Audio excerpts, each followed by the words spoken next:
नमो अरिहन्ताणं नमो सिद्धाणं नमो आयर्याणं नमो वज्झायाणं नमो लोये सवसाहुणं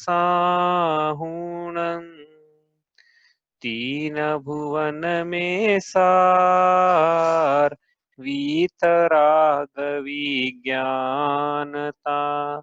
शिव स्वरूप शिवकार नमहु त्रियोग संहारी के। ये परमावली ग्रंथ श्री छड़ाला जी है। इसके अंतर्गत 6 ढालें आती है। 6 ढालों में से अब हम शुरू करेंगे तीसरी ढाल। तीसरी ढाल के रचयिता भी पंडित श्री दौलत राम जी है। सभी 6 ढालें पंडित दौलत राम जी ने लिखी है। तो 6 ढाल हैं, तो ढाल तो 6 हैं, लेकिन 3 बातों का वर्णन है। किन 3 बातों का वर्णन है?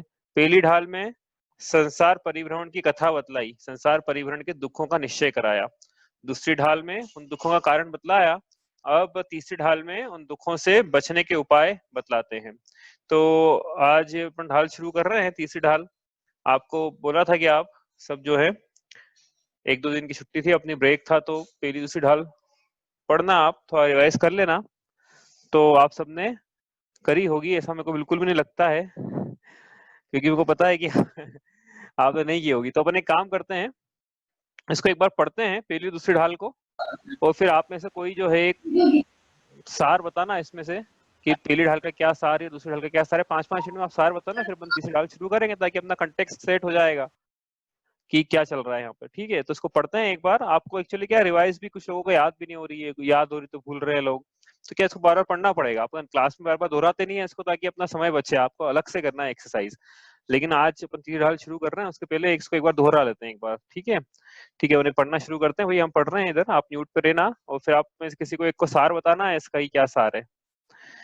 जे त्रिभुवन में जीव अनंत सुख चाहे दुख ते भयवंत ताते दुख हारी सुख कार कहे सीख गुरु करुणाधार ताहि सुनो भवि मन थिर आन जो चाहो अपनो कल्याण मोह महामद पियो अनादि भूल आपको भरमतवादी तास भ्रमण की है बहु कथा पे कछु कहूँ कही मुनि यथा काल अनंत निगोद मझार बीत्यो एकेन्द्रिय तन धार एक श्वास में 8-10 बार जन्म्यो मर्यो भर्यो दुख बार निकसी भूमि जल पावक भयो पवन प्रत्येक वनस्पति थयो दुर्लभ लही जो चिंतामणि त्यों पर आय लही त्रसतणी लटपी पिल्लली आदि शरीर धर धर मर्यो सही बहु पीर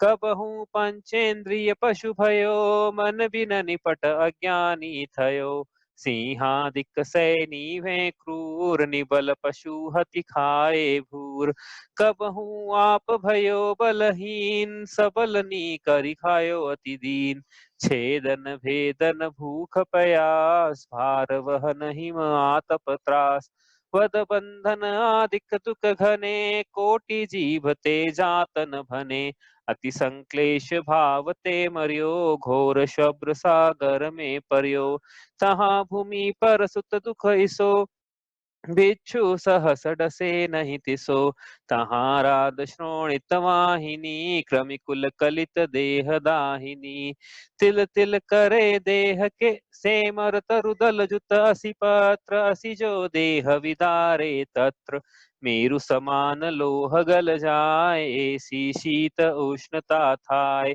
तिल तिल करे देह के खंड दुष्ट भिड़ावे असुर प्रचंड सिंधु नीर ते प्यास न जाए तो पण एक न बूंद लहाय तीन लोक को नाज जुखाए मिटे न भूख कणान लहाय ये दुख बहु सागर ल्यो सहे कर्म जोग ते नर गति लहे जननी उदर वस्यो नव मास अंग सकुच ते पाई त्रास निकसत जे दुख पाए घोर, तिनको कहत न आवे और। बालपने में ज्ञान न लयो, तरुण समय तरुणी रत रयो। अर्धमृतक संबूढ़ापनो, कैसे रूप लखे आपनो। कभी काम निर्जरा करे, भवन त्रिक में सुरतन धरे। विषय चाह दावा नल धयो, मिरत मरत विलाप करत दुख सयो। जो विमानवासी हूँ थाय, सम्यक दर्शन बिन दुख पाए। तहते चय थावर तन धरे, यो परिवर्तन पूरे करे।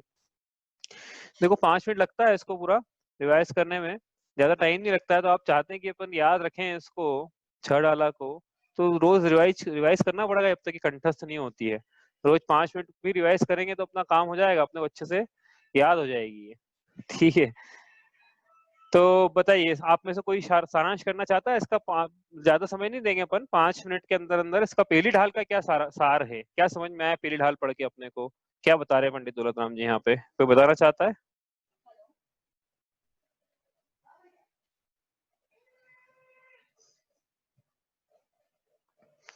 आवाज किसी की आ नहीं रही है, पता नहीं मेरा चालू है कि नहीं। चलो मैं ही बताऊं फिर, आप में से कोई इंटरेस्टेड नहीं है, मतलब इंटरेस्टेड तो बहुत लोग हैं लेकिन हिम्मत तो नहीं होती ना इतने लोगों के सामने बोलने को। तो टाइम भी हो गया अपने को, 2-2.5 महीने हो गए इसको पढ़े, तो अपन को रिवाइज करना चाहिए एक्चुअली, इसलिए। तो क्या बता रहे हैं यहाँ पे पहली ढाल में? तो अपन शुरू से देखो, शुरू देखें यहाँ पे एक एक छंद में। तो यहाँ बताया है कि ये जो त्रिलोक है, अपन ने देखा था त्रिलोक मतलब क्या होता है, जो वापस देखेंगे उसमें अनंत जीव हैं, मैं भी एक जीव हूँ, मैं सुख चाहता हूँ। हम एक जीव है, मैं अपने लिए मैं बोल रहा हूँ, अपने लिए वो मैं बोलना कि हम, मतलब मैं एक जीव हूँ, मैं सुख चाहता हूँ, मैं दुखों से भयभीत रहता हूँ। इतनी बात तो नक्की है कि नहीं है कि मैं सुख चाहता हूँ? हाँ, तो सुख का कोई मार्ग बतला देगा तो उस मार्ग पर चल के सुख की प्राप्ति कर लेंगे।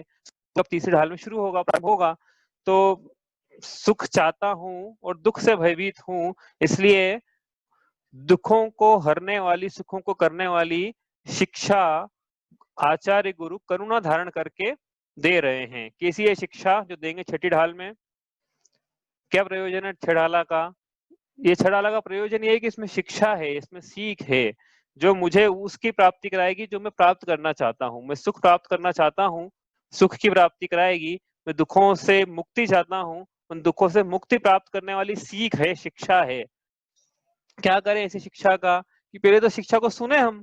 देखो यहाँ लिखा है कि इसलिए हे भव्य जीव, यदि तुम अपना कल्याण चाहते हो, वास्तव में तुम सुख, वास्तविक सुख चाहते हो, तो ऐसी शिक्षा को स्थिर मन से सुनो और अपना कल्याण करो।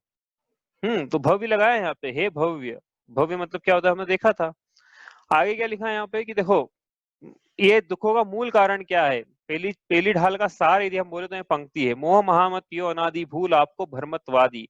कारण भी बताया और कार्य भी बताया। क्या कारण बताया यहाँ पे कि यह जीव अनादि काल से मोह रूपी महान मदिरा पीकर अपने आप को भूल कर इस संसार में व्यर्थ ही भ्रमण कर रहा है। पंक्ति याद रखना हमेशा, भूलना मत। मोह महामत पियो अनादि भूल आपको भ्रमतवादी। मैं स्वयं को भूल कर, अब तक भुला हुआ था मैं स्वयं को, हे प्रभु, इसलिए मैं संसार में व्यर्थ ही परिभ्रमण कर रहा था। और कोई बोले कि परिभ्रमण कर रहा है तो अच्छा कर रहा था ना, मेरी हॉबी है, शौक है मेरा घूमने का। तो परिभ्रमण करके क्या करा मैंने? मुझे जो चाहिए तो सुख, लेकिन मुझे मिले दुख, तो संसार परिभ्रमण करते मैंने दुखों को उठाया। अब अब क्या है कि दुखों को तो उठाया है हमने, लेकिन हम भूल गए हैं। तो यहाँ पे हम याद करा रहे हैं दौलत राम जी की, देखो कैसे दुखों को उठाया है और कैसे दुखों को जी उठा रहा है। और अभी भी यदि मोह रूपी महान मदिरा नहीं उतरी तो किन दुखों को भविष्य में भी उठाएगा, उनका यहाँ पे वर्णन चल रहा है। तो किसका वर्णन है कि जी संसार परिभ्रमण करते हुए किन दुखों को उठा रहा है। उठाए हैं ऐसा मत बोलना, हाँ, उठा रहा है ऐसा बोलना। उठाएगा तो मतलब ये हो जाएगा कि हाँ, जब हम चींटी बने थे, बेल बने थे, हाथी बने थे, नरक में गए थे, तब तो बहुत दुख उठाए थे, और अब मनुष्य बन गए हैं तो मनुष्य वैसा सुख रूप है तो बस अब क्या, हम तो सुखी हो गए। हमारा तो क्या है, सैलरी आ रही टाइम पे, धंधा पानी चल रहा है, किचन भरा हुआ है, तो हम सुखी हो गए। ये नहीं बोल रहे हैं यहाँ पे। मनुष्य अवस्था वर्तमान में भी दुख रूप है, इसका भी दौलत राम जी बोलने वाले हैं आगे। ठीक है, तो अपन आपको तो रिवाइज कर रहे हैं, अपन आगे चलते हैं। तो यहाँ पे क्या कहना है यहाँ पे कि देखो ये संसार परिभ्रमण की कथा तो बहुत है। क्यों बहुत है? क्योंकि ये जीव में अस्तित्व नाम का गुण है। अनादिकाल से जीव रहा है तो कहीं ना कहीं था, तो जहां भी था उसकी अवस्था वो दुख रूप थी। तो वो जो दुख रूप अवस्था कैसी कैसी थी, चार गतियों के माध्यम से, पंच परावर्तन के माध्यम से, संसार में संसरण के माध्यम से दौलत राम जी ने पहली ढाल में यहाँ बतलाया कि वो संसार परिभ्रमण की कथा तो बहुत विस्तृत है। हम कोटि जीव भी कर लें तो कह नहीं पाएंगे, करोड़ों जीवा भी कर ले तो कह नहीं पाएंगे, लेकिन फिर भी आपको थोड़ी प्रतीति हो कि हमारी क्या अवस्था थी भूतकाल में, वर्तमान काल में क्या अवस्था है, तो इसके लिए संक्षेप में हम कुछ यहाँ पे वर्णन कर रहे हैं। किन अवस्थाओं का, ये किसकी अवस्था है? स्वयं की अवस्था है, किसी दूसरे के लिए उपदेश नहीं दिया जा रहा है, स्वयं के लिए उपदेश हमको ग्रहण करना है। ये मेरी मेरी बायोग्राफी है ये।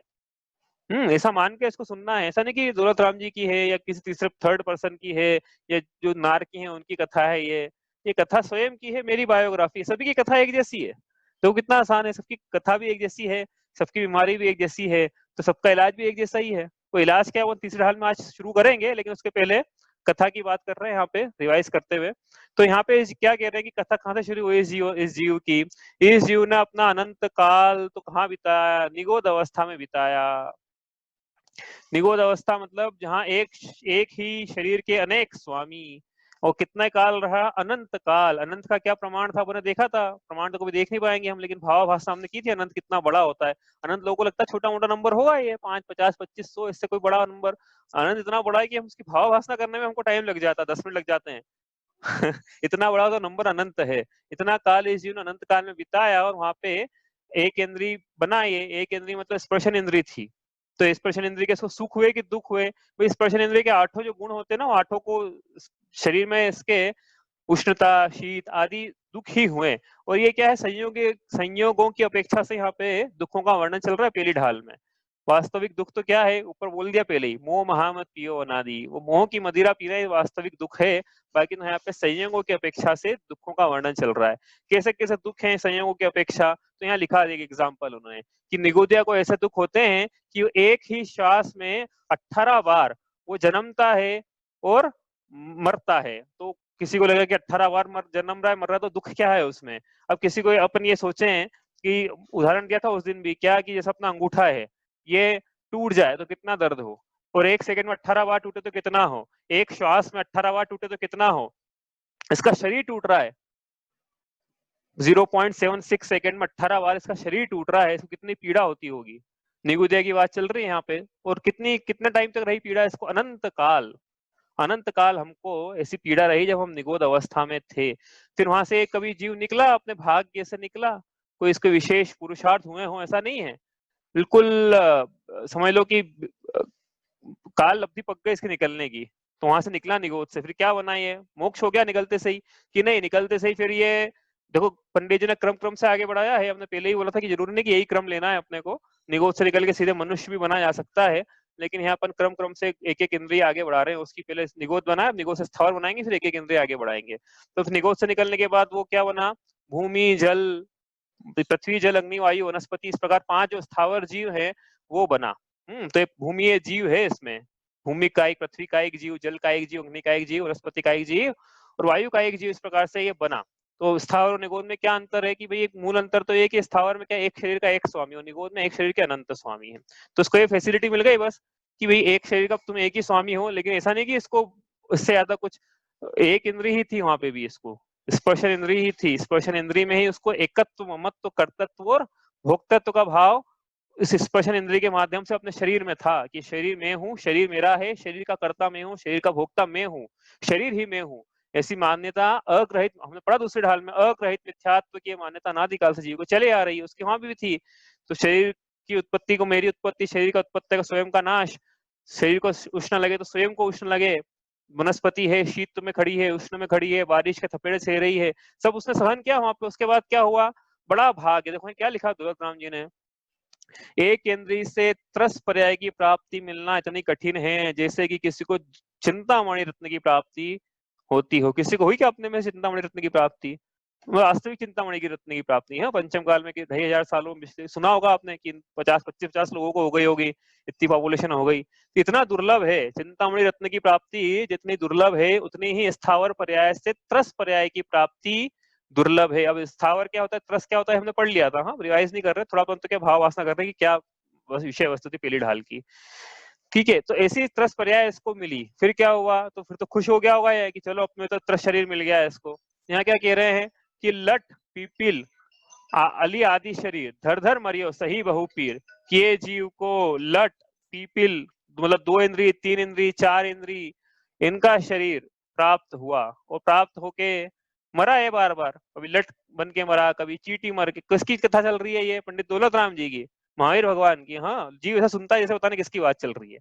भैया स्वयं की बात चल रही, स्वयं पे लगाना है अपने को कि मैं स्वयं लट बना, मैं स्वयं चींटी बना, मैं स्वयं भोरा बना, 2 इंद्री 3 इंद्री 4 इंद्री बना। शॉर्ट में बोले एक शब्द में तो विकलत त्रय बना। विकलत त्रय बन के क्या करा, बार बार मरा मैं।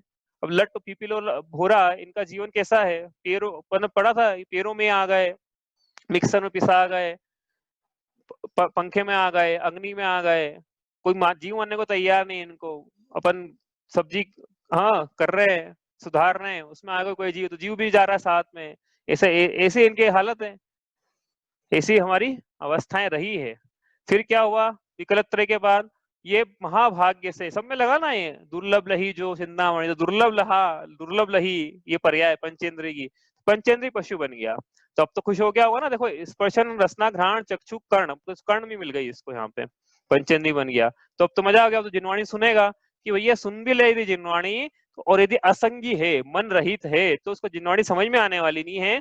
जिनवाणी मतलब अपने हित का उपदेश, अहित का परिहार और हित की प्राप्ति का उपदेश इसको समझ में नहीं आएगा। क्यों? क्योंकि ये असंगी बना है, अभी संगी नहीं बनाया है इसको। असंगी बनाया मतलब जिसके मन नहीं होता है, जिसके हित और अहित का विचार करने की शक्ति नहीं होती है, जिसके जिनवाणी का चिंतन करने का सामर्थ्य नहीं है, ऐसा ये असंगी पंचेंद्रीय पशु बना।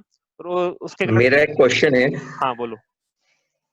मतलब एक्चुअल में क्वेश्चन पहले भी था, जैसे पार्श्वनाथ भगवान ने नाग नागिन को नमोकार मंत्र सुनाया, हाँ तो नाग नागिन तो 4 इंद्र जीव होते हैं, उसमें कर्णेंद्र तो होता ही नहीं है। नहीं नहीं नहीं नहीं, ऐसा नहीं है। नाग पंचेंद्रीय जीव है भाई। हाँ, पंचेंद्रीय जीव है, जो भी उसके वाइब्रेशन से उसको फील होता है, पंचेंद्रीय जीव है वो, 4 इंद्रिय जीव नहीं है। ऐसा। हाँ, और उसमें बहुत सारी भ्रांतियां हैं। वो बात प्रश्न भी नहीं आपका, अपना विषय भी नहीं है कि नमोकार मंत्र सुनाया फिर उसके प्रभाव से वो धरणीन पद्मावती बन गए, सब उपचरित कथन है। उनके जीव के यदि परिणाम शांत होंगे ना, तो ही वो अच्छी आयु का बंद करके आगे जाएगा। नमोकार मंत्र का निमित्त पाके उनके परिणाम शांत हुए हो, और नमोकार मंत्र सुनाया कि नहीं सुनाया अभी तो वो भी अपने आप में एक प्रसंग है, लेकिन चलो मान ला कि सुनाया, हाँ, तो भी उनके स्वयं के परिणाम जब तक शांत नहीं होंगे तो सिर्फ सुनाने मात्र से कुछ नहीं होगा। तो उपचरित कथन है कि उन्होंने सुनाया तो उन्होंने उपकार किया। शरीर से भिन्न पर पदार्थों का स्वामी, उनको सुनाया मैंने। अब स्वयं को कहना उफ शरीर असद्भुत व्यवहार नाय का कथन है। अब लगाएंगे अपन, अब आएगा मजा। हाँ, अभी तक नहीं लगाया था पहली ढाल में दूसरी ढाल में, अब लगाएंगे हर जगह। अब किसी को देखो दिक्कत है कुछ लोगों को अभी भी, तो अपन देखते हैं एक बार और, हो सकता है रिवाइज कर लें इसको अपन एक बार। जो अपन ने 4 व्यवहार नाम 4 निश्चय पढ़े हैं, अभी आएगा प्रसंग तीसरी ढाल में, वापस रिवाइज कर लेंगे एक बार। ठीक है, तो पंचेंद्रीय पशु बना है वो, और उसके बाद क्या हुआ, बिना मन के वो अज्ञानी रहा। तो फिर अज्ञानी रहा तो क्या करेगा भाई, भले ही उसके आहार भय मैथुन परिग्रह की संज्ञा अनादिकाल से पाई जा रही हो, लेकिन फिर भी जब तक जिन्वाणी का चिंतन करने की योग्यता न मिले तब तक जीव को असंगी ही कहते हैं। बताओ आप, आहार भय मैथुन परिग्रह, क्यों, ये तो सही इनकी संज्ञा है भाई, ये संज्ञा तो सबको पाई जाती है, इससे कोई हित नहीं होने वाला। हित किससे होगा, मन मिलने से, मन की प्राप्ति से। मन मिलके जीव क्या करे, शुद्धम अनिंद्रिय सूत्र जी का सूत्र है, मन का कार्य है जिनवाणी का चिंतन करना। तो जिनवाणी का मनन करे, चिंतन करें, तो और अपनी आत्मा की प्रकटता हो, स्व संवेदन हो, स्वानुभूति हो, तो जीव आगे बढ़े। नहीं तो फिर चल ही रहा है संसरण अनादिकाल से। फिर क्या हुआ इसका, चल ही रहा है ना, पढ़ ही रहे कथा। फिर क्या हुआ इसका कि ये फिर पंचेंद्री असंगी पंचेंद्री से संगी पंचेंद्री बना। तो संगी में भी 2 प्रकार से वर्णन किया दौलत राम जी ने यहाँ, कि पहले तो इसको क्या बनाया है, शेर बनाया, सिंहादी बनाया, क्रूर पशु बनाया मतलब। तो क्रूर पशु ने क्या किया, निर्दयता से अनेक पशुओं को मार मार कर खाया, और मार के खाया तो अब तो खुश हो गया होगा ना वो, शेर जंगल का राजा है, खुश हो गया होगा, मतलब बड़ा सुखी जीवन बिताया होगा शेर ने। आपको बताया था मैंने क्या, कि रोज सुबह उठ के उसको क्या करना है, सुबह तो नहीं उठता है वो, रात में उठ के क्या करना है उसको, आहार ढूंढना है अपना। उसको सबसे बड़ी आकुलता है कि जो सबसे कमजोर चलने वाला हिरण है उससे मेरी चाल तेज होना चाहिए, नहीं तो आज का मेरा हार नहीं मिलेगा। और बूढ़ा हो जाएगा तो क्या, बीमार हो जाएगा तो क्या, और आकुलता कितनी है, परिणाम कितने क्रूर हैं उसके, वो कोई शिकारी शिकार कर ले तो बहुत सारी आकुलता है। मतलब सिंह में ऐसा मत समझना कि सिंह हो गया, जंगल का राजा हो गया तो अब तो बड़ा सुखी हो गया होगा उसका जीवन। भाई रोज की उसकी आकुलता, रोज उसको आहार ढूंढने निकलना है बाहर, कितनी ठंड हो, कितनी गर्मी हो, कितनी बारिश हो, कुछ नहीं है उसको तो, नहीं तो वो भूखे मर जाएगा, कोई लाके देने वाला नहीं आहार उसको। तो ऐसी हालत जब सिंह के लिए बोल दी तो बाकी जानवरों की तो बात ही क्या करे, पंचेंद्रीय क्रूर की। और जब निर्बल बन जाएगा तो क्या होगा कि निर्बल बन जाएगा तो सिंह आदि के द्वारा खाया जाएगा। आपको उदाहरण भी दिया था एक जो मुझे याद आ रहा है अभी, कि हिरण को पानी पीने जाना है, क्या करेगा वो, अब भाई उसको पता है कि मेरा शेर शेर वहां शिकार करने के लिए बैठा है, लेकिन जो तृषा है उसकी वेदना मरण से भी ज्यादा है, मरण के भय से भी ज्यादा है, कि मरना हो तो मर जाऊं मैं, लेकिन मेरे को तो प्यास सहन नहीं हो रही है, मैं तो पानी पीने जाऊंगा ही। और होता शिकार, अब ये झुंड में आते हैं सब पानी पीने, एक आध शिकार होता है, पता रहता है इनको कि वहां शेर बैठा हुआ है शिकार करने के लिए घात लगा के। तो ऐसी इनकी पंचेंद्रियों की व्यथा है। और फिर क्या है, अपन ने देखा ही था, बहुत प्रकार के मैंने लिस्ट बनाई थी एक बार कि किस प्रकार से इन पे अत्याचार हो रहा है, मानव निर्मित अत्याचार हो रहा है, दवाइयों में उपयोग हो रहा है, लेदर के प्रोडक्ट्स बन रहे हैं, जानवरों के प्रोडक्ट्स बन रहे हैं, एलोपैथी में यूज हो रहा है, हर जगह तो जानवरों का यूज होने लग गया है। तो इस प्रकार से इनकी, और ये भी देखा था अपन ने कि ट्रायल हो रहे हैं, ह्यूमन ट्रायल के पहले बंदरों पे ट्रायल होते हैं, चूहों पे ट्रायल होते हैं। तो इनको कैंसर देने के बाद कोई इनको कोरोना वायरस देने के बाद तो ठीक थोड़ी करेंगे इनको, यदि इन पे तो हुए नहीं, खैर बाईपास हो गई वो स्टेप, लेकिन होती है यदि तो इन पे हो जाता मान लो, तो ये ठीक नहीं होते तो मरने के लिए छोड़ दिया जाता है इनको। वैक्सीन ही नहीं, मेडिसिन ही नहीं, ठीक कहाँ से करेंगे वो, करके लाभ क्या है, दूसरा सेट आता है, दूसरे 50 जानवर लिए, उन पे लगाया वैक्सीन, उन पे ट्रायल किया, ऐसे होती है भाई मेडिसिन, ऐसे बनती है। ठीक है, अपन को नहीं सीखना था यार, अपने को देख सीखना है कि ऐसे अत्याचार इन पे होते हैं। फिर क्या हुआ देखो, यहाँ लिखा है उन्होंने लिस्ट बनाई 10-11 पॉइंट, तो पंडित जी ने लिखे हैं यहाँ पे, छेदन, भेदन, भूख, प्यास, भार वहन, शीत, गर्मी, वध, बंधन इत्यादि दुख इन पंचेंद्रियों के हैं, इन तिर्यंच गति के जीवों के हैं, कि करोड़ों जीवाएं भी हम कर लें तो भी हम कहने में समर्थ नहीं है। थोड़े से में बहुत समझ लेना कि ऐसी अवस्था है तिर्यंच गति की, कि जहां से मैं होकर तो आ गया हूँ लेकिन मैं वापस जाना नहीं चाहता हूँ, तो उससे बचना है। तो पंडित जी ने ढाल दे रखी है, इसका नाम 6 ढाला है कि भैया बचो इनसे। कैसे बचेंगे अपन देखेंगे हम। तो वहां से क्या हुआ, अति संक्लेश भाव से मरा, कोई इनका कोई नेचुरल डेथ तो हो नहीं रही है इनकी, समाधि मरण तो होगा नहीं तीन गति में, भूख प्यास से होगा मरण, मारे जाएंगे, पीसे जाएंगे, रोंदे जाएंगे, कुचले जाएंगे, काटे जाएंगे, ऐसा इनका संक्लेश भाव से मरण होता है त्रियंचों का। अब यहाँ पे भेजा है नरक में, तो किसको भेजेंगे नरक, नरक पंचेंद्री को भेजना, हाँ त्रिवैकलत्व को नरक मत भेज देना और एकेंद्री को नरक मत भेज देना। नरक जाने के परिणाम पंचेंद्री जीव करेगा, भले ऐसे नहीं हो तो भी चलेगा, लेकिन हाँ पंचेंद्री होना जरूरी है। तो पंचेंद्री जीव संक्लेश परिणाम से मरा, और फिर कहाँ गया वो, पंडित जी ने उसको पहुंचाया नरक। नरक में क्या करवा फिर, अब नरक में मैंने बहुत सारे प्रकार के दुख देखे थे, मानसिक दुख, शारीरिक दुख, क्षेत्र जनित, असुर कृत, स्वाभाविक, वैभाविक, इस प्रकार के अनेक दुख अपन ने देखे थे वहां पे। अपन तो यहाँ वो सब नहीं करेंगे, अपन तो यहाँ पंक्तियां में जो पंडित जी ने बताया वो रिवाइज कर लेते हैं कि वहां पर स्पर्श, मतलब मैंने देखा था कि जन्म भी कैसा होता है उसका वहां पे। तो जन्म हो गया उसका, टप्पे खाने के बाद सब, फिर क्या हुआ कि भूमि का स्पर्श करते से ही उसको इतना दुख होता है नारकी को, जितना हजारों बिच्छुओं के डसे जाने पर भी नहीं होता। वहां पर वैतरणी नाम की एक नदी है जो कि खून और पीव से भरी हुई है, जहां पर जीव जब शांति लाभ की इच्छा से उसमें डूबने जाता है, उसमें छलांग लगाता है, तब वहां पे जो विक्रियक नारकी पहले से ही मौजूद रहते हैं, अपनी विक्रियाओं से उसके शरीर को विदीर्ण कर देते हैं। वहां से वो निकलता है, उसको जंगल दिखता है जिसका नाम है सेमर वन। सेमर वन में वो प्रवेश करता है, उसको लगता है कि यहाँ कोई नहीं है, यहाँ मैं शांति से बैठूंगा। तो वहां पे जो सेमर के जो वृक्ष हैं, उनके जो पत्ते हैं वो नारकियों पे गिरते हैं, और जो इतने भारी रहते हैं वो कि इसका जो नारकी, इसका पूरा शरीर है विदीर्ण हो जाता है। नारकों में इतनी गर्मी पड़ती है कि मेरू के समान यदि वहां पे लोहा डाला जाए तो लोहा भी पिघल जाता है, या इतनी ठंड पड़ती है। मतलब मैंने देखा था कि कहाँ ठंड और कहाँ गर्मी, ऊपर के 4+4+ कुछ थे वो गर्म थे, और नीचे के 2+ जो थे वो ठंडे थे। तो इस प्रकार से इतनी ठंड और इतनी गर्मी पड़ती है कि मेरू के समान लोहा या तो गल जाएगा या फिर जम जाएगा, उतना हो तो, उस प्रमाण का हो तो। वहां पे नारकी क्या करते हैं आपस में, उनका सिर्फ एक ही काम है, वहां कोई निद्रा नहीं है, वहां कोई भोग नहीं है, वहां कोई विषय सामग्री नहीं है, वहां पे सिर्फ एक दूसरे को पीड़ा देने का ही काम है। या तो क्षेत्र जनित है या फिर परस्पर कृत भी है। परस्पर कृत मतलब नारकी जो है पूर्व जन्म के वैमनस्य का, बेर का चिंतन करके एक दूसरे पे आक्रमण करते हैं।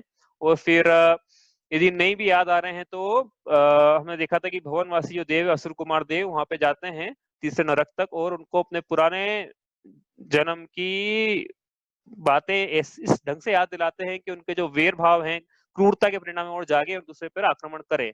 इस प्रकार से वो तिल तिल करे, मतलब शरीर के छोटे छोटे, कितने छोटे कि तिल के समान छोटे एक दूसरे के टुकड़े कर देते हैं, लेकिन फिर मरण को प्राप्त नहीं होते हैं क्योंकि नारकियों का अकाल मरण नहीं होता है। तो वो जो शरीर है वैकृत रहता है, वापस पारे के समान वापस जुड़ जाता है। और फिर वहां पे इतनी भूख और प्यास लगती है, लेकिन फिर भी नारकियों को पीने के लिए न एक बूंद मिलती है न एक कण भोजन का मिलता है। और ये दुख जो है मिनिमम 10,000 साल, एक बार नरक में चले गया जीव तो कब छूटेगा? मिनिमम 10,000 साल। वो भी बहुत, लेकिन मैं आपको उस दिन बता, बड़ा खुशकिस्मत रहेगा वो, 10,000 साल में छूट जाएगा, क्योंकि बहुत कम बिल है 10,000 साल के। तो बाकी तो उसके नीचे तो क्या है, असंख्यात, बस तीसरे बिल से देखा ना, तीसरे पाथड़े से तो संख्यात की गिनती शुरू हो जाती है वहां पे। तो वो कितने हैं पाथड़े? 49 पाथड़े वहां पे देखा था ना अपन ने। तो एक से लेके ऊपर से लेके नीचे तक कितने साल, कितने सागर? 33 सागर, मतलब 33 इंटू 10⁻29 इंटू असंख्यात वर्ष, इतने सालों तक जीव वहां पे नरक के दुख भोगता है। प्रति समय मरण को प्राप्त होता है, मरने के समान दुखों को भोगता है। फिर क्या हुआ कि यदि कुछ ना कुछ अच्छे परिणाम करें वहां पे, तो अच्छे परिणामों से वो आगे चल के पंडित जी ने क्या पहुंचाया उसको? मनुष्य बना दिया। अब आएगा मजा, है ना? अब तो मनुष्य बन गया ना, अब तो सुखी बना देंगे इसको।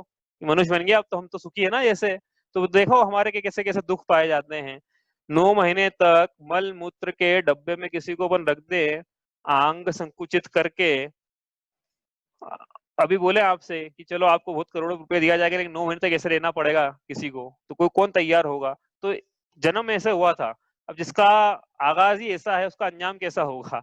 मनुष्य गति में जन्म इस प्रकार से होता है। जननी उदर वस्यो 9 मास, 9 महीने तक कहाँ गर्भ में, और वहां से फिर निकलता है जब, तो कितना, जितना लेबर पेन माता को होता है उससे कहीं अधिक बच्चे को भी होता है। वहां से निकल के क्या करा फिर? बाल बने में तो उसको ऐसा ट्रीट किया जैसे कि वो खिलौना हो। हाँ, किसी ने उछाला, किसी ने, और बाल, और क्या है कि भूख प्यास की वेदना हो रही है तो कैसे बताया अपनी माता को कि मुझे भूख लग रही है, मुझे प्यास लग रही है? बस हर चीज में रोने का काम है उसका, रो, अपना काम होगा बस, और वेदना से रो। ऐसा नहीं कि अपना काम, उसको वेदना होती है, प्रेजेंट कैसे करे, रोएगा वो। और फिर तरुण समय में क्या रहा? तरुण समय में विषय भोगों में मस्त रहा। अपने को क्या करना होगा? कुछ भी, अपन तो क्या है, पैसे कमाने में अपना पूरा समय व्यतीत कर रहे हैं, और बाकी तो कुछ खबर ही नहीं है कि ये जो कमाया जा रहा है परिग्रह, क्या वास्तव में सुख की प्राप्ति करवाएगा कि नहीं, ये सोचने तक का भी टाइम नहीं है जीव को। क्योंकि वो सुबह से उठता है 6 बजे से, रात में 11 बजे तक, जब थक हार के बिल्कुल उसका पूरा दिन हो जाता है, अगले दिन वापस से यही चलता है, यही चल रहा है। देखना अपना पास्ट, सब लोग, मेरा मतलब मेरे लिए नहीं हो, सबका अपना पास देखना, यही चल रहा है। रोज सुबह 6 बजे उठता है जीव, कुछ खबर नहीं है कि सच्चे सुख का मार्ग क्या है। मंदिर भी जा रहा है तो वो इस आशा को लेके जा रहा है कि मंदिर जाके मुझे विषय भोगों की प्राप्ति होगी, परिग्रह की प्राप्ति होगी। और नहीं भी जा रहा है तो फिर वो तो है ही ना, विषय भोगों को भोगने में मस्त है। तो ये तरुण समय तरुणी त्रयों में सिर्फ तरुणी मत लगाना, सारे विषय भोग लगाए थे हमने। फिर उसका बुढ़ापा कैसा है? अर्धमृतक सम है, कोई बात करने को तैयार नहीं, उसकी इंद्रियां शिथिल हो गई है, दिमाग शिथिल है, शरीर शिथिल है, डिपेंडेंट हो गया पूरा जीवन। हाँ, जितना धन कमाया उसने, अब वो धन छूटते हुए दिख रहा है उसको, तो उसकी व्यथा अलग है उसको। तो कह रहे हैं कि ये तीनों अवस्था जो दुख है, बालपने की, तरुण समय की और वृद्धावस्था, तो कैसे अपने रूप को लखे। रूप को लखे मतलब हम तो रोज रखते हैं अपने रूप को, रोज हम दर्पण के सामने आधा घंटा खड़ा रहते हैं, चोटी बनाते हैं हमारी, हाँ, लिपस्टिक लगाते हैं, पाउडर लगाते हैं, हम तो रोज आधा घंटा तक रूप को लखते हैं कि नहीं लखते हैं? स्वरूप को लखना है, शरीर के रूप को नहीं लखना है। स्वरूप मतलब परद्रव्यों से भिन्न, शरीर से भिन्न मेरी सुख स्वभावी आत्मा, इसको लखने का लिए बोला है यहाँ पे, स्वरूप को लखा है ना यहाँ पे, लिखा ना पंडित जी ने लिखा, अपन मन से तो नहीं बोल रहे हम। कैसे रूप लखे आपनो, कैसे अपने आत्मा का निर्णय करे, कैसे अपने जीवत्व का निर्णय करे, कैसे अपने को ऐसा समझे कि मैं उपयोग लक्षण वाला एक चैतन्य द्रव्य हूँ। कैसे रूप को जाने वो तो यही मानेगा कि शरीर को लखा तो शरीर ही मैं हूँ, ये जानेगा कांच के सामने खड़े होके।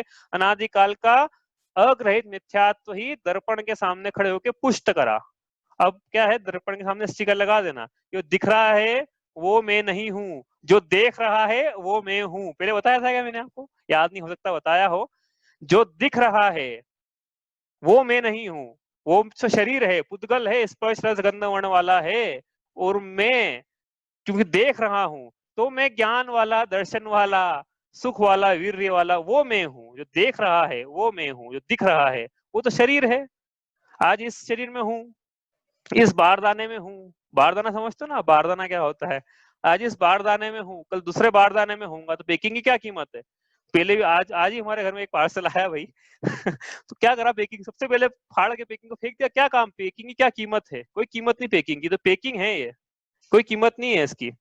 जब जीव निकल जाएगा तो घर वाले बोलेंगे कि भैया जितनी जल्दी हो सके निकालो यहाँ से। हाँ, मैंने बताया था ना आपको, शाम को 7 बजे हो जाए ना, सूर्यास्त होने वाला हो 7:30 बजे, तो भी आधे घंटे में पहुंचा देते हैं घर वाले, कोई कीमत नहीं पादाने की। आगे क्या करा इसका, फिर इसने कभी अकाम निजरा करी, तो फिर भवन त्रिक में सुरतन धरे। कहाँ पहुंचा, तो देवगति में पहुंचा दिया इसको पंडित जी ने अकाम निजरा करके। हाँ, अकाम निजरा क्या होती है पढ़ा था हमने।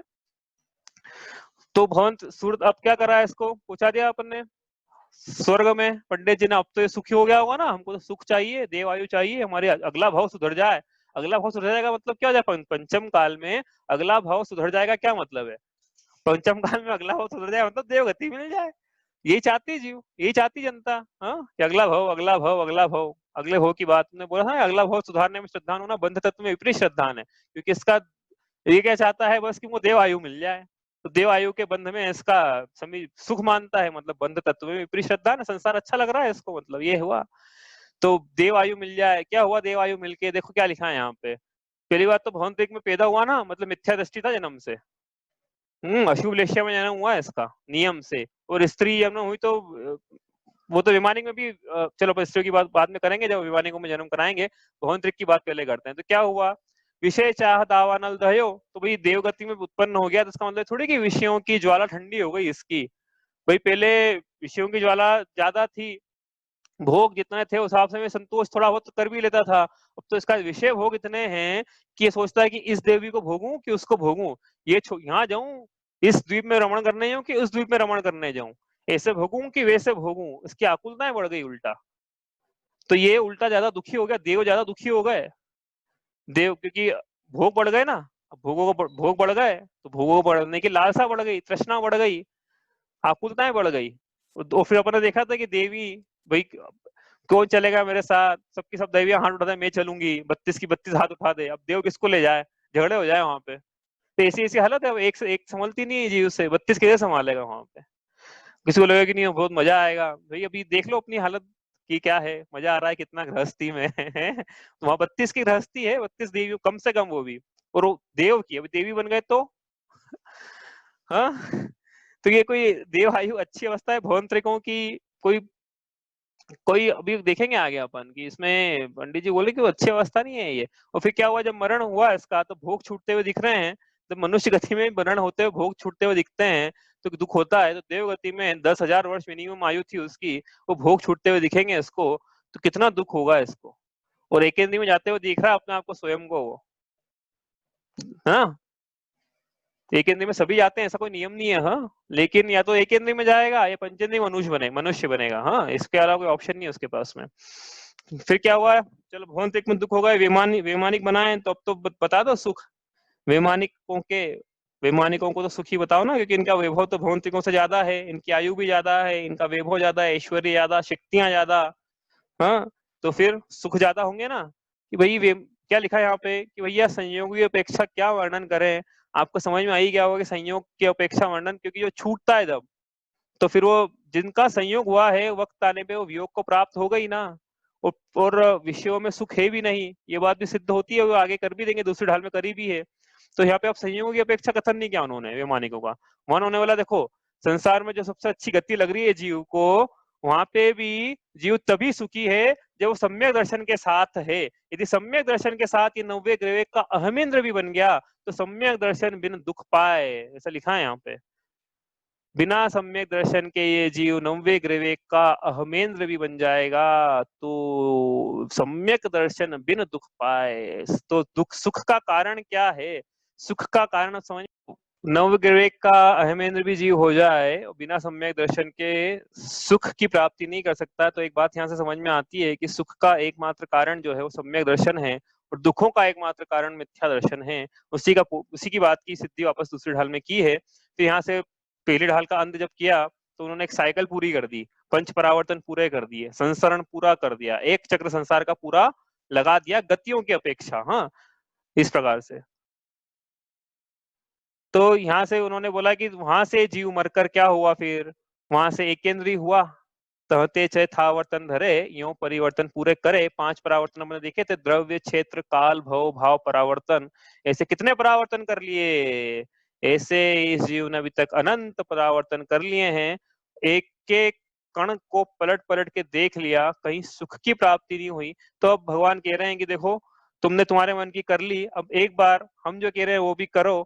अब स्वयं अपनी आत्मा में देखो, अपनी आत्मा का स्मरण करो, ध्यान करो, मनन करो, अपनी आत्मा का ग्रहण करो, फिर देखना है कि सुख की प्राप्ति होती है कि नहीं होती है। वो इस बात की सिद्धि अब तीसरे ढाल की पहली पंक्ति में ही कर देंगे, ज्यादा आगे चलने की जरूरत नहीं। हालांकि कर दी है इसकी अपना सिद्धि, दूसरे ढाल में भी की है हर जगह, कि पर में सुख नहीं इसकी तो कर दी है, और स्वयं में सुख है ये थोड़ा बाकी है करना, वो देखा तीसरे ढाल में अपन करेंगे। तो इस प्रकार से ये पहली ढाल का सारांश तो करना था 5 मिनट में, लेकिन हो गया ये थोड़ा थोड़ा क्या बहुत लंबा हो गया। अब अपन एक काम करते हैं, हम दूसरी ढाल का भी कर ही लेते हैं, फिर अपन जितना, क्योंकि चाहता था कि मैं ये भी हो जाए ताकि अपन आगे बढ़ पाए। ठीक है, तो अब ये दूसरी ढाल एक बार पढ़ लेते हैं इसको भाई। ये अपन ज्यादा विस्तार नहीं करेंगे इसका, कारण है कि हमने अभी पढ़ी है तो हमारी मेमोरी में भी फ्रेश है ना।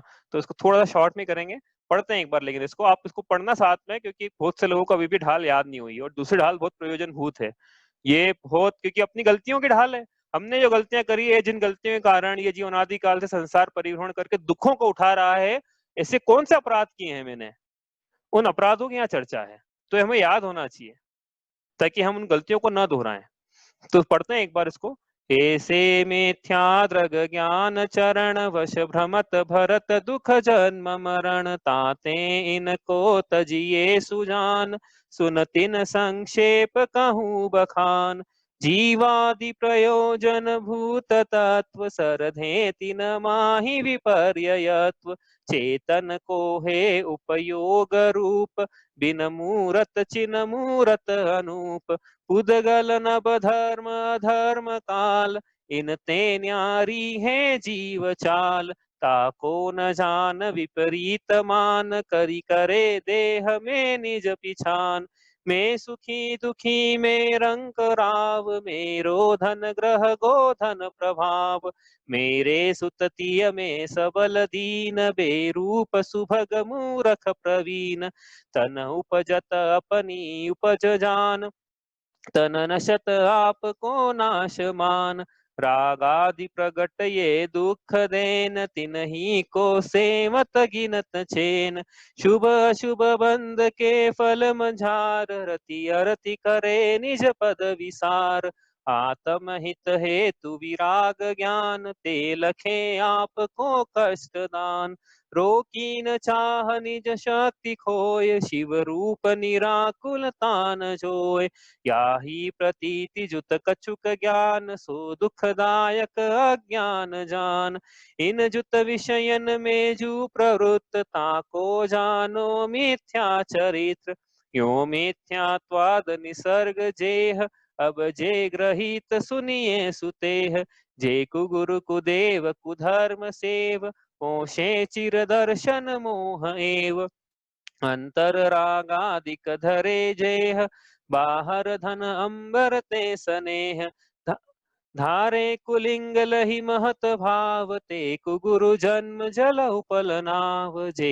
राग द्वेष मल करि मलीन वनिता गदादि जुत चिन्ह चिन्ह ते कुदेव तिन कीजु सेव शठ करन छट करत न तिन भव भ्रमण छेव।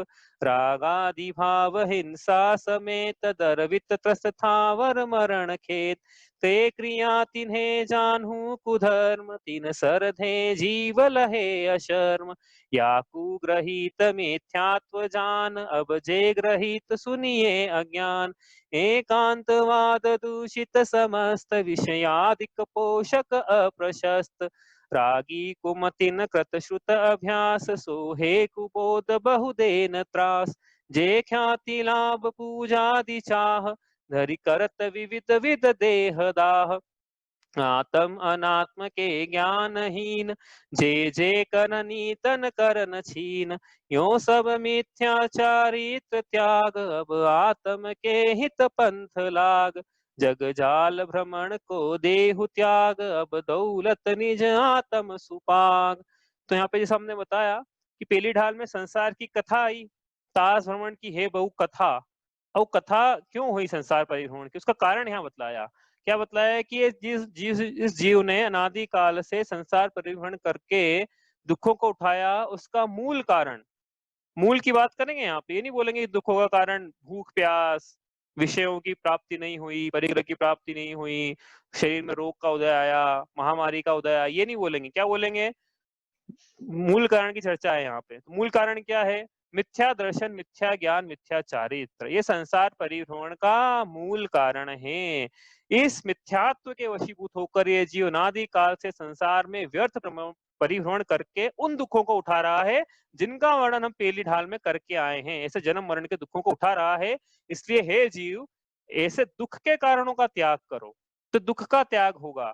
दुख के कारण मतलब मिथ्या दर्शन, मिथ्या ज्ञान, मिथ्या चारित्र, इसका त्याग करें। अब प्रश्न उठा कि हमें पता ही नहीं है क्या होते हैं मिथ्या दर्शन, ज्ञान, चारित्र। तो वो कह रहे हैं कि हम इनको बता रहे हैं संक्षेप में, इनको आप सुने, अच्छे से जाने और जान करके इनका त्याग करें। तो सबसे पहले बात किसकी आएगी यहाँ पे? फिर अग्रहित मिथ्यात्व की। अग्रहित मिथ्यात्व में सबसे पहले लिया अग्रहित मिथ्या दर्शन। क्या परिभाषा है अग्रहित मिथ्या दर्शन की? मोक्ष मार्ग प्रयोजन भूत 7 तत्वों में विपरीत श्रद्धान, बिना परोपदेश के होता है ये, इसलिए ये अग्रहित मिथ्या दर्शन है। प्रयोजन भूत की बात करना है यहाँ पे, इसलिए सम्यक दृष्टि जीव यदि रस्सी को सांप समझ ले तो भी उसका ज्ञान समीचीन है। और मिथ्या दृष्टि यदि 11 अंग 10 पूर्व का पाठ्य भी पढ़ हो जाए तो भी उसका सारा ज्ञान मिथ्या है, क्योंकि प्रयोजन भूत को नहीं जानता है, जैसा है वैसा नहीं मानता है, इससे ज्ञान भी समीचीन नहीं है। तो प्रयोजन की भूत की बात करना है आप। प्रयोजन भूत क्या है कि भाई मैं जहाँ हूँ, मैं संसार में हूँ, मुझे मुक्त बनना है, तो जो रास्ता है, वो रास्ते में जो जो आने वाला है, जो जो भाव है उस रास्ते को, सारे प्रयोजन भूत है। उन भावों की चर्चा है। तत्व किसे कहते हैं? वस्तु के भाव को तत्व कहते हैं। तत्व कितने होते हैं? 7 होते हैं। जीवा जीव बंध, जीवा जीव अजीव आश्रव बंध संवर निजरा और मोक्ष, ये 7 प्रकार के भाव हैं। इसके बारे में, इसके लिए जीव ने, इनके लिए जीव ने विपरीत श्रद्धान किया। श्रद्धान तो किया, विपरीत किया। कैसा विपरीत श्रद्धान किया? कि देखो यहाँ क्या लिखा है, चेतन को है उपयोग रूप बिन मूर्त चिन्ह मूर्त अनूप। मेरा जीव का स्वरूप, किसका? मेरा, मेरा मतलब हमारा, आप बोलना हमारा, मेरा। हाँ, तो मेरा स्वरूप कैसा है? मेरा स्वरूप तो उपयोगमयी है। जीव का लक्षण है उपयोग लक्षणम, सूत्र जी का सूत्र है उपयोग लक्षणम। जीव का लक्षण उपयोग है। उपयोग मतलब ज्ञान दर्शन का व्यापार, इससे मेरी पहचान है। और कैसा हूं मैं? बिन मूर्त हूँ, चिन्ह मूर्त हूँ, अमूर्तिक हूँ, चैतन्य की मूर्ति हूँ और उपमा रहित हूँ, ऐसा मैं हूँ। लेकिन जीव ने ऐसा नहीं माना स्वयं को। कैसा माना? उसने बोला कि मैं शरीर हूँ, मैं पर पदार्थों को चलाने का काम करता हूँ, मैं पर पदार्थों को रुकाने का काम करता हूँ, मैं पर पदार्थों के परिणमन में निमित्त हूँ, मैं पर पदार्थों को अवकाश देता हूँ। तो उसने स्वयं को पुद्गल, धर्म, अधर्म, काल और आकाश स्वयं को माना। तो स्वयं को जो है वो नहीं माना और जो नहीं है वो माना, इसी को बोलते हैं मिथ्या दर्शन। वस्तु का जैसा स्वरूप है वैसा न मानकर विपरीत मानना, ये मिथ्या दर्शन है। और यहाँ मोक्ष मार्ग प्रयोजन 7 तत्वों की बात है। सबसे पहले जीव तत्व की बात है कि जीव का स्वयं का स्वरूप कैसा है। भूल आपको पीरियड स्वयं का स्वरूप भुला दिया इसने, और क्या कर रहा है? स्वयं का स्वरूप भुला के अब पर पदार्थों से स्वयं का अस्तित्व मान रहा है कि मैं पुद्गल हूँ। आवाज में प्रॉब्लम आ रही है? हाँ, आवाज में प्रॉब्लम आ रही है, 1 सेकेंड। आवाज नहीं आ रही है? हाँ, 1 सेकेंड, प्रॉब्लम है आवाज में कुछ। प्रॉब्लम आ रही है। हाँ हाँ, 1 सेकेंड, 1 सेकेंड करूंगा मैं। हाँ, तो ये जीव ने स्वयं को जीव न मानकर जीव के अलावा सब कुछ माना, मतलब मैं जो हूँ मैंने स्वयं को मैं नहीं माना और बाकी सब कुछ मान लिया। तो जब स्वयं की पहचान नहीं है तो स्वयं के सुख की पहचान कैसे होगी? तो जीव ने स्वयं को अजीव माना। हाँ, वो कनेक्शन ड्रॉप हो गया था, अब चलेगा आई थिंक प्रॉपर। नहीं आती आवाज तो आप बताना वापस से, कनेक्शन में कुछ प्रॉब्लम थी। तो हम कहा थे कि ये जीव ने अनादिकाल से स्वयं की पहचान नहीं की और स्वयं को पुद्गल नभ धर्म अधर्म आकाश काल ये माना, ये इसकी भूल है। तो इसने क्या करा फिर कि इसने स्वयं, देखो सबसे बड़ी भूल इसकी है कि इसने अपने आप को शरीर माना कि मैं शरीर हूँ और शरीर से अपनी पहचान करी और शरीर की सारी क्रियाओं को अपनी क्रिया माना, शरीर की सारी अवस्थाओं को अपनी अवस्थाएं माना। तो क्या बोला पंडित जी ने यहाँ पे, देखो मैं सुखी दुखी में रंग कराओ, मेरो धन ग्रह गोधन प्रभाव, मेरे सुततीय मैं सबल दीन, बेरूप सुभग मूरख प्रवीण। ऐसी इसने पर पदार्थों से एकत्व ममत्व कर्तत्व और भोक्तत्व के परिणाम किए। तो बोले कि नहीं बोले कि बोलना तो सही लेकिन मानना नहीं। मेरा पुत्र है बोलना तो सही, उपचरित असद्भुत व्यवहार नए से शरीर से भिन्न पर पदार्थों का स्वामी स्वयं को कहना तो सही, लेकिन माना तो ये पर पदार्थों से ममत्व का परिणाम, मतलब अग्रहित मिथ्या दर्शन, मतलब संसार परिभ्रमण का मूल कारण। इसलिए कहना कि मेरा शरीर है, मैं शरीर हूं ऐसा कहना, मेरा शरीर है ऐसा कहना, अनुपचरित असद्भुत व्यवहार ना ऐसे, लेकिन मानना नहीं। लेकिन इसने माना भी सही, इसने सिर्फ कहा नहीं, इसने माना कि मैं शरीर हूँ, मेरा पुत्र है, मेरी स्त्री है, मेरा धन है, मेरा पशुधन है, मेरा परिग्रह है, मैं और भी इसने, चलो जीव सत्व संबंधी भूल अपन इसी में लगाते हैं, बाकी सातों तत्व की इसने भूल करी इसी प्रकार से। और क्या क्या भूल करी इसने कि शरीर की उत्पत्ति को अपनी उत्पत्ति, आज मेरा जन्मदिन है ऐसा इसने माना। बोला, बोलना दिक्कत नहीं, बोलने में माना इसने कि मेरी उत्पत्ति हुई आज के दिन, मेरा नाश हो जाएगा, शरीर का नाश होगा। तो स्वयं के अजर अमर स्वरूप को न देखकर, स्वयं को भूल कर ऐसा इसने विपरीत श्रद्धान किया और किताबों से ज्ञान होना माना, पर में अपना अस्तित्व होना माना, इंद्रियों से ज्ञान होना माना। इस प्रकार से इसने अजीव में जीव की स्थापना करी।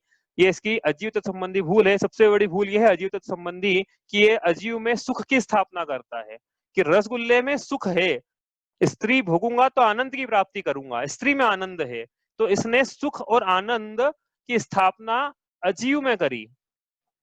इसका अजीव तत्व संबंधी विपरीत श्रद्धान है, क्योंकि अजीव स्पर्श रस गंध वर्ण वाला तो है लेकिन ज्ञान दर्शन सुख वीर्य वाला नहीं है। इसलिए रसगुल्ले को भोग कर, पर संपत्ति को जोड़कर सुख की प्राप्ति इसलिए नहीं हो सकती क्योंकि उसमें सुख है ही नहीं। लेकिन अनादिकाल से इसने ऐसा माना, इसको परिग्रह नाम की संज्ञा है, मिथुन नाम की संज्ञा है। इसने और विपरीत श्रद्धान चला ही आ रहा है, अग्रहित मिथ्या दर्शन। तो इसलिए इसने इसने पर पदार्थों में सुख की व्यर्थ में कल्पना करके अपने स्वरूप को भुलाकर उनमें इन्वेस्टमेंट किया जो कि वास्तव में इन्वेस्टमेंट थे ही नहीं। बेड डेप से डूबत खाता है, पूरा भी इसका पुरुषार्थ है सब डूब में चला गया, इसका कोई काम नहीं आया इसका। और आगे क्या देखें, मतलब को जल्दी करना है, ये उन्होंने पूरी पढ़ ली है। उसने क्या करा है इसने कि पर पदार्थ रागादि प्रकट, ये दुख देन, रागादि भाव ये तो दुख देने वाले हैं, इसलिए लेकिन इसने राग के पोषण में, मान के पोषण में, बेर के पोषण में, लोभ के पोषण में, हास्य में, रति में, जुगुप्सा में, भय में स्वयं को सुखी होना माना। ऐसा माना कि मेरे राग का कर्ता भी कोई और है और मैं तो स्वभाव से ही रागी हूं। इस प्रकार से इसने आश्रव तत्व संबंधी विपरीत श्रद्धान किया। बंध में हमने अभी देखा कि देवायु का बंध अच्छा है, ऐसा इसने माना। और शुभ बंध में जब भी लगाए तो बंध के फल में लगाना है इसको, कि बंध का जब भी फल आएगा तो मुझे सुख की प्राप्ति होगी, या जो बंध का फल आ रहा है ये मेरे पुरुषार्थ का फल है, या सुख या पुण्य का बंध अच्छा है, पाप का बंध बुरा है। तो अच्छा बुरा है तो सही, पुण्य का पाप का, तो हमने आपको बताया था, देखो पंडित जी ने भी लिखा है यहाँ पे, शुभ अशुभ बंध के फल मंजार रति रति करे निज पद विसार, कि शुभ और अशुभ बंध के फल में रति अरति करता है ये। तो इसको जो डिफरेंस लगता है वो शुभ और अशुभ के बीच में लगता है, जबकि लगना चाहिए था बंद अवस्था और अबंध अवस्था में। तो इसका बंध तत्व संबंधी विपरीत श्रद्धान है। इसने धर्म की अवस्था को दुख रूप माना, ये इसका संवर तत्व संबंधी विपरीत श्रद्धान है। मुनियों की अवस्था बड़ी दुख रूप है, व्रत को धारण करूंगा तो बड़े कष्टों का सामना करना पड़ेगा। इस प्रकार की जो इसने स्वाध्याय जो है दुख रूप है, ध्यान दुख रूप है, उपवास दुख रूप है। इस प्रकार धर्म की अवस्था को, सम्यक ज्ञान की अवस्था को, संसार शरीर भोगों से उदासीनता की अवस्था को दुख रूप मानना इस संवर तत्व में विपरीत श्रद्धान है। इच्छाओं की उत्पत्ति, इच्छाओं की वृद्धि, इच्छाओं की पूर्ति में सुख होता है, सबकी अवस्था दुख रूप है, ऐसा मानना यह निर्जरा तत्व संबंधी विपरीत श्रद्धान है। और मोक्ष की अवस्था, मोक्ष होता ही नहीं है, या मोक्ष में भी आकुलता है, या आकुलता दुख रूप सुख रूप है, निराकुलता दुख रूप है, इस प्रकार की जो इसकी मान्यता है मोक्ष संबंधी विपरीत श्रद्धान है। मतलब इसको ऐसा मानना था कि आत्मा में सुख है, आत्मा की निराकुल अवस्था सुख रूप है, ऐसा छोड़कर जो भी इसने माना ये सब मोक्ष संबंधी विपरीत श्रद्धान है। इस श्रद्धान के साथ जिसका जो भी ज्ञान पाया जाता है वह सब इसका अग्रहित मिथ्या ज्ञान है। और इस श्रद्धान और ज्ञान के साथ साथ जो भी इसका चारित्र पाया जाता है, विषयों में प्रवृत्ति पाई जाती है, इसका अग्रहित मिथ्या चारित्र है। इस प्रकार से यह अग्रहित मिथ्या दर्शन ज्ञान चारित्र का वर्णन इसलिए किया है कि हम लोगों में गलतियां ढूंढते रहे कि हाँ इसका ऐसे पाया जाता है। ये लोगों में नहीं ढूंढना है, स्वयं में ढूंढना है कि हाँ मेरे में तो नहीं पाया जा रहा कहीं है, कहीं मैं तो मिथ्या दृष्टि नहीं हूँ। यदि मैं मिथ्या दृष्टि हूँ तो फिर अभी धर्म का शुरुआत ही नहीं हुई है जीवन में। इसका मतलब यह है कि मंदिर तो जा रहा हूँ मैं, अभिषेक तो रोज करता हूँ, पूजा रोज कर रहा हूँ, स्वाध्याय, लेकिन अभी मुनि राजों का आहार भी दे रहा हूँ, लेकिन धर्म की तो प्राप्ति कहाँ हुई अभी तक। यदि मेरे में ये पाए जा रहे हैं मिथ्यात्व श्रद्धान रूपी मिथ्या दर्शन पाया जा रहा है तो हाँ, तो ये तो हुई अग्रहित मिथ्या दर्शन की बात। अब इसके बाद ग्रहित मिथ्या दर्शन का स्वरूप यहाँ लिखा है। क्यों लिखा है यहाँ पे कि भाई यदि ये कुगुरु कुदेव कुधर्म के चक्कर में पड़ा हुआ है तो वहां पे जो शिक्षा दी गई है वो यही थी कि भाई राग में सुख होता है, हिंसा में सुख है, विषयों की वृद्धि में सुख है, परिग्रह में सुख है, तो वही अनादि से मानता आ रहा था। और इसको उपदेश देने वाले भी ऐसे मिल गए, कुगुरु कुदेव कुधर्म कुशास्त्र, तो इसने उनमें उस कारण से इसका जो अनादिकाल का अग्रहित मिथ्यात्व था वही पुष्ट हुआ। इसलिए सबसे पहली भूमिका में तो ग्रहित मिथ्यात्व, मतलब इसको सच्चे देवशास्त्र गुरु की पहचान होना चाहिए जीव को कि द्वित्रागी सर्वज्ञ, इसके अलावा देव होते नहीं, निर्ग्रंथ दिगंबर मुनिराज के अलावा गुरु होते नहीं, अहिंसामयी धर्म के अलावा धर्म होता ही नहीं, स्यादवाद अनेकांतमयी से आप्तोपज्ञ तत्वोपदेश रूप जिनवाणी के अलावा अन्य कोई हित का उपदेश है नहीं। इस प्रकार से इसका श्रद्धान यदि नहीं है तो ये फिर क्या है, सरागी देवताओं के पास जा रहा है और क्या हुआ इसका कि राग सहित जग में रुलियो मिले सरागी देव, तो जिसके कारण से संसार में परिभ्रमण कर रहा था, उपदेश देने वाले भी वही मिल गए, तो इनका अनादिकाल का राग ही पुष्ट हुआ, उसी की मान्यता पुष्ट हुई। तो यहाँ पे कुगुरु कुदेव कुधर्म का स्वरूप यहाँ लिखा हुआ है, वो आपने पढ़ ही लिया होगा, वापस पढ़ने की जरूरत नहीं है। जो अंतरंग में क्या है, परिग्रह धारण करते हैं, बहिरंग में भी परिग्रह से सुशोभित हैं, ऐसे खोटा वेश धारण करके महंत बना जताते हैं, ऐसे कुगुरु जन्म रूपी जल में पत्थर की नाव के समान हैं।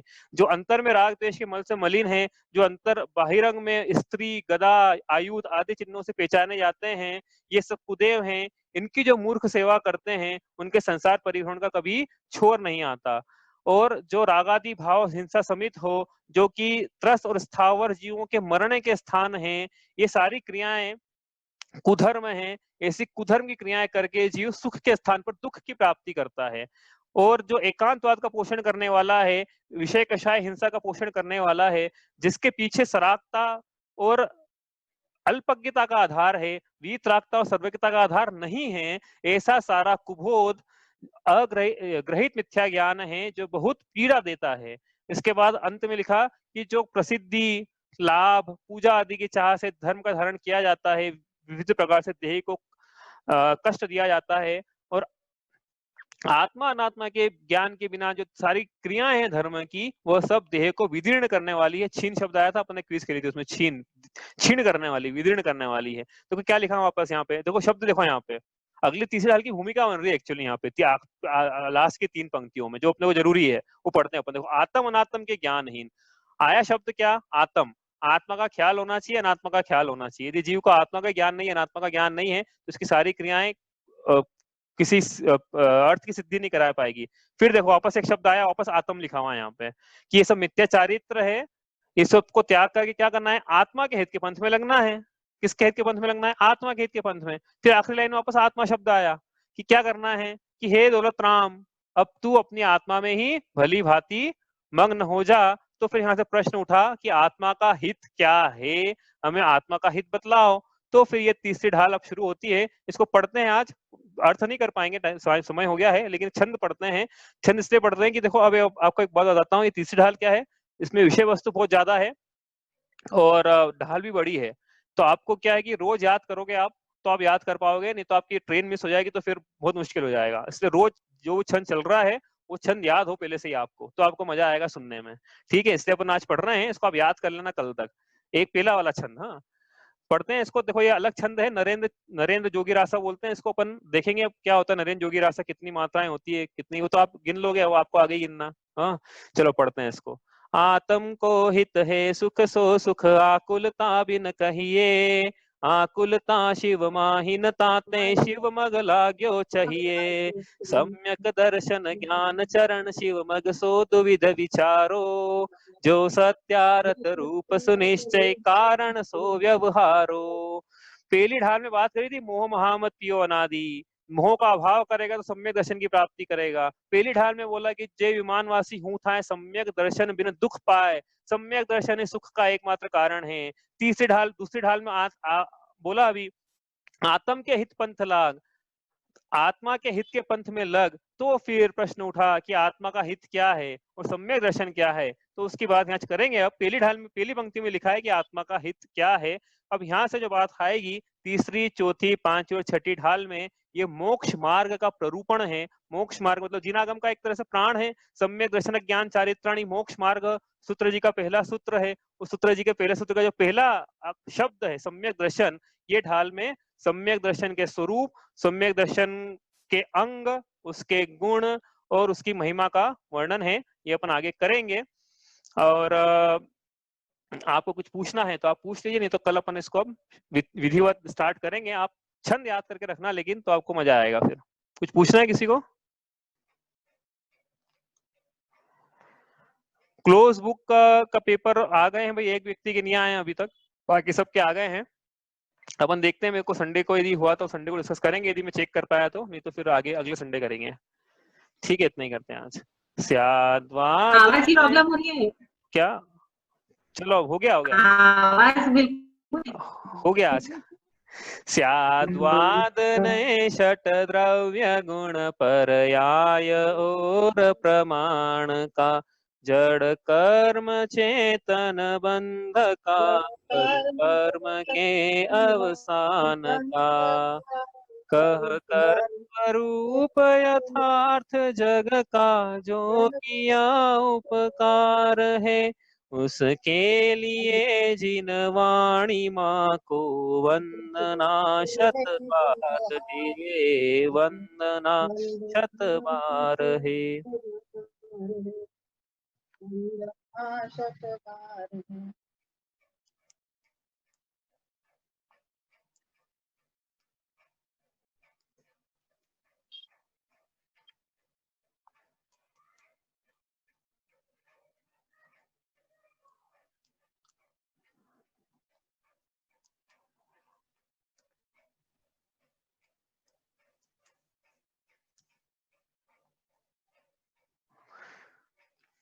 आज अपने थोड़ा फास्ट चला है, रिवीजन था। कल से अपन अपने नॉर्मल पेस पे वापस आ जाएंगे, इसलिए आप घबराना मत। और तीसरी ढाल आप पहला छंद याद करके रखना, ठीक है?